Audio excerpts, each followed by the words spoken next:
What up, y'all? It's T-Tar, and today we're going to be talking about Mega Hydreigon, a concept for it in Pokemon Legends EA. So as always, we're going to start at the beginning with Deino. I'm going to tell you the story of Hydreigon, then we can figure out just what would happen if Hydreigon got a Mega Evolution. So Deino here, it's a pretty simple Pokemon. It's kind of funny, but it's not funny, don't laugh. Deino eats anything in sight. It is a dangerous Pokemon that, you know how you imagine freaking Fuecoco clamping down? That's Deino. It is eating everything, and it's because it lives in caves where there's not much food. There's a lot of water but no food, so it's eating anything that its senses can move. And the reason I'm using the word senses is because it can't see. That hair that's covering Deino's eyes, it doesn't have eyes, or maybe it does have eyes. It can't see. This Pokemon is blind, so it's actually bashing into objects all over the place. So if you're a trainer in the wild, you actually have to not get near Deino, because they'll literally bite your fingers off. And even after you catch a Deino, the Deino has to bite you a bunch of times before it like learns your scent and becomes familiar with you. So that's Deino.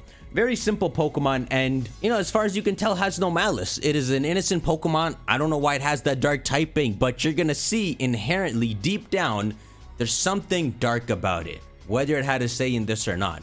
So when Deino evolves, it becomes Zweilous. And if you notice, Zweilous is just Deino again. It's just a Deino that something happened and now it has two heads. And the problem here is the two heads don't like each other. They're freaking fighting with each other. One of them wants to eat more than the other to show they're better. It's the same Pokemon as Deino, except it's got two heads that don't like each other. It's funny because no lore in Pokemon ever answers the question, why did it grow a second head? Is it a mutation? Is Deino just like predisposed to just mutating a second head? Might be the case. Might be the case that through evolution, Deinos would die out, and one of the Deinos had this mutation where they grew this second head, and because you have these two heads fueling through this, it actually, as competition does, it fueled them to get much stronger than just the base survival that normal Deino was trying to do. So the Deinos that grew ahead became Zweilous. They were able to survive much better. So now modern Deinos, all of them have a likelihood to gain the second head. That's the best I'll say it. And there is one thing that's uncertain about Zweilous, which is it blind too? There's no actual confirmation whether it's blind or can see, but because I describe it to be pretty much Deino again, and I want to just call it a weird Deino, I'm gonna say it can't see either. So it's the same thing as Deino, gonna be bashing into things and eating whatever is inside. It's just twice as dangerous as Deino. Then we get to when Zweilous evolves at level 64, Hydreigon. So if you could tell what I'm trying to say here, there's no lore, again, to what Hydreigon is, why it turns into this. But as you can see, Hydreigon, it's got eyes. It can finally see. Through evolution, it seems like it's figured out the pathway to that. But there's something else here. If you look at Hydreigon, it has three heads, yeah, right? But for some reason, whenever we look at it, we don't see it as three heads. We see it as a head, and then he's got like two arm heads. For some reason, that's how we envision it.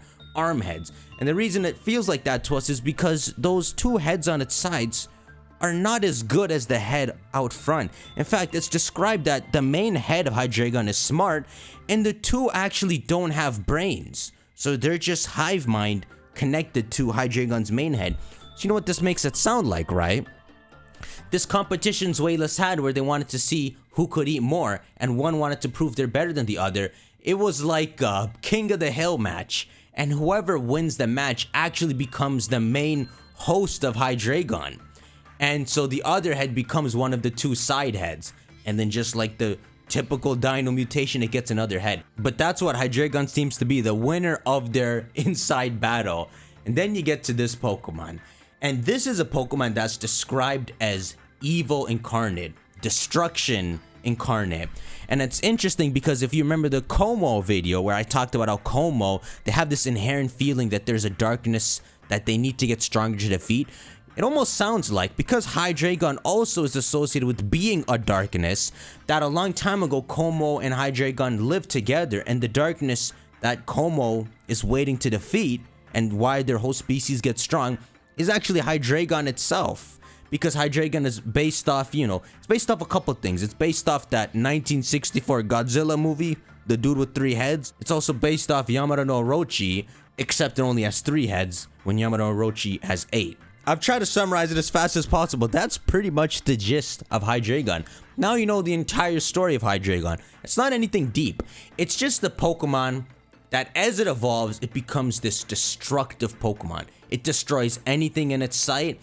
The same way, you know, little dinos, they would eat anything without care. That same indifference and lack of care for things just gets magnified a bunch when it becomes a Hydreigon, to the point where there's stories that it's just destroying villages. It's like Hydreigon doesn't feel. It certainly isn't above emotions though, because if you remember when we were making our Noivern video, just poking fun at Noivern looking like it's supposed to be a pseudo if they gave it one more evolution, they say they have a fear of Noivern, so they do still feel emotions. So let's talk about Mega Hydreigon. Now I gave you two inspirations for Hydreigon, of course, right? King Ghidorah in the Godzilla movies, as well as Yamada no Orochi. Now, on the surface, its design does seem to come from Yamada no Orochi. So that's the first idea I'm going to give you for its Mega Evolution, where we turn Hydreigon into having more of what it means to be Yamada no Orochi.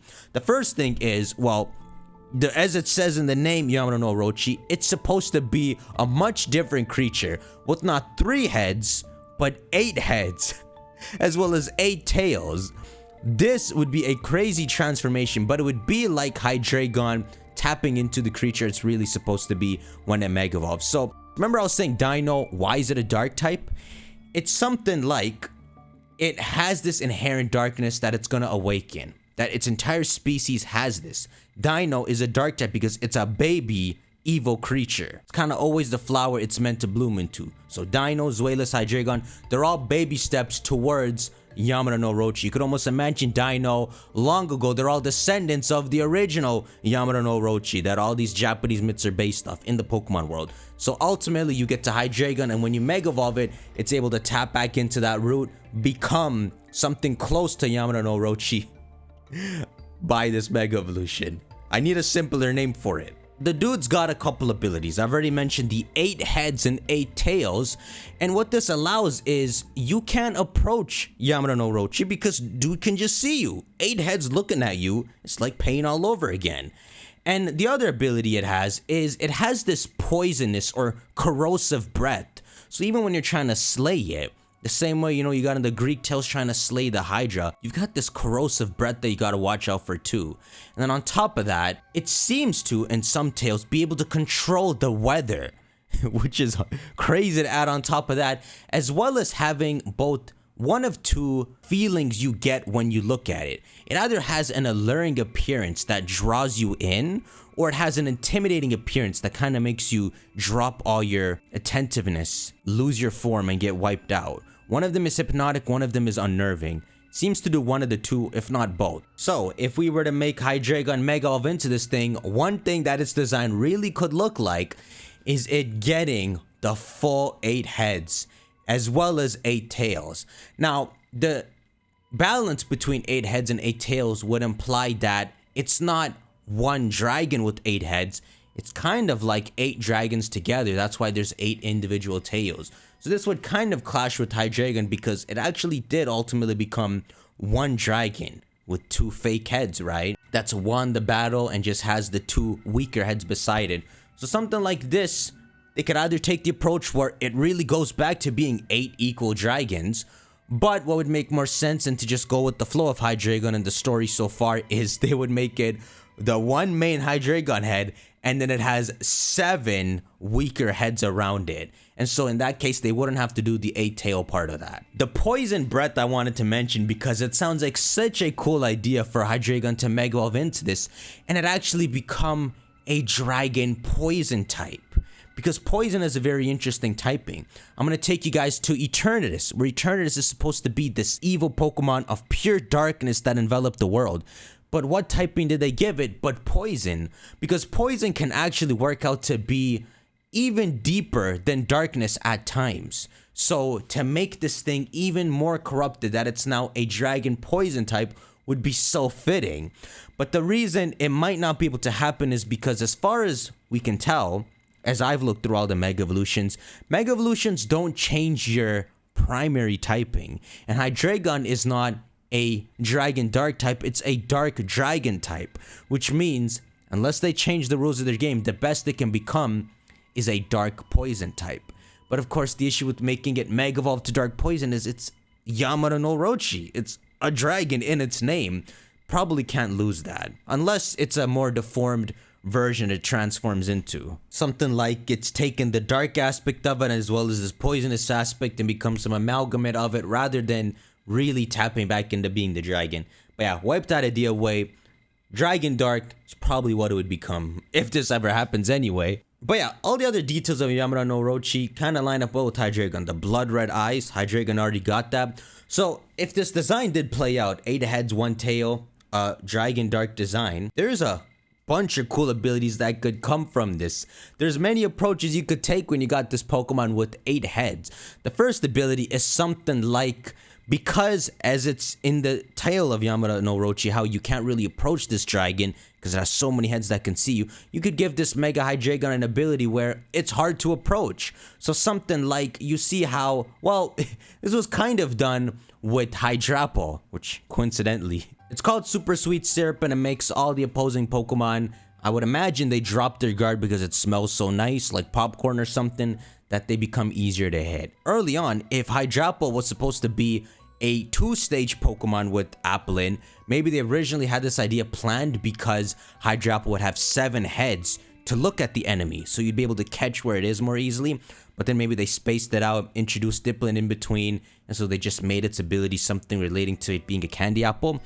But, you know, because it relates real close to this whole 7-head concept. Pretty much the opposite of that could happen with Mega Hydreigon here, where instead of the opponent's evasiveness going down, its evasiveness goes up, because it can see any Pokemon approaching it. Another ability you could give is relating to this poison breath, so something where it's like an honorary 3rd typing. So it's Dragon Dark, or Dark Dragon, but its ability gives off a poison vibe. Something like when Hydreigon uses special moves, it has a 10% chance to badly poison. So, you know, moves like Dragon Pulse, Dark Pulse, since it comes from its mouth, that poison vibe is inside it, can poison the enemy.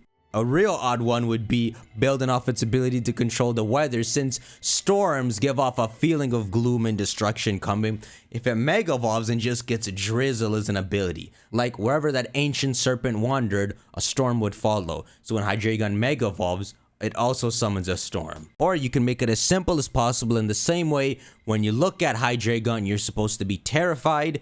It just has Intimidate. Yeah, what a crazy disservice they did with that future Hydreigon, huh? All this concept surrounding it. And, okay, we're not gonna say anything.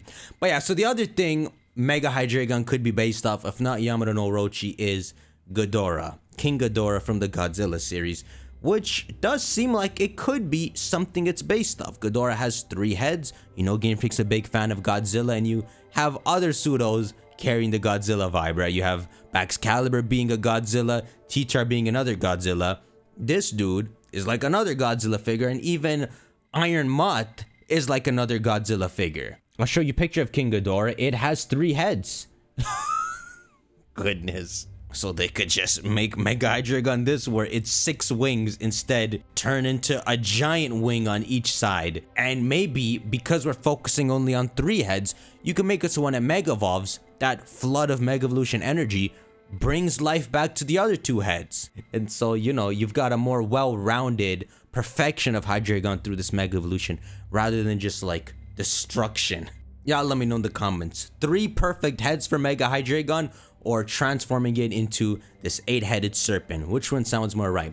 Last thing to mention would be, what about the Hydra T-Tar? It's not impossible that parts of Hydreigon's design come from the Hydra, but because that name is only in the English version of the games, and we have a proper inspiration for Hydreigon using other dragons, Hydras are still possible, but it's a bit less likely, unless Game Freak wants to have fun. So Yamato no Orochi and King Ghidorah, basing it off those 2 for its Mega Evolution, that makes the most sense. You know what? Before we end this, let me see if there's any fan art. There has to be fan art for Hydreigon. This is a famous one. Wow, this is a pretty cool one right here. This is a good in-between to pretty much everything we said just here. So this is a Mega Hydreigon where you've got the main Hydreigon here, and it's got 1, 2, 3, 4, 5, 6, 7?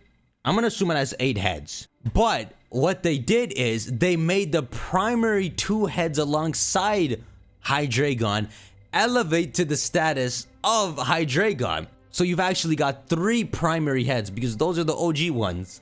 So they actually elevate up. And then you've got a bunch of smaller heads which look more like how Hydreigon's baby heads look. Oh yeah, as they pointed out here, it does have one more head just tucked away behind it. So these heads, because they're so pointless, they just function purely, I would imagine, to be those extra pairs of eyes so that you can approach it. Hydreigon is the least likely to get a Mega, but not impossible. Just because they gave it Paradox Hydreigon doesn't mean they won't revisit it right in the next gen. Some Pokemon just get luck like that. Look at T-tar. Got both a Mega and a Paradox. You never know what could happen, but still on the less likely end. Shank that like button. Let me know your thoughts. Which Hydreigon concept you'd base it off. I'll see you on the next one. Take care.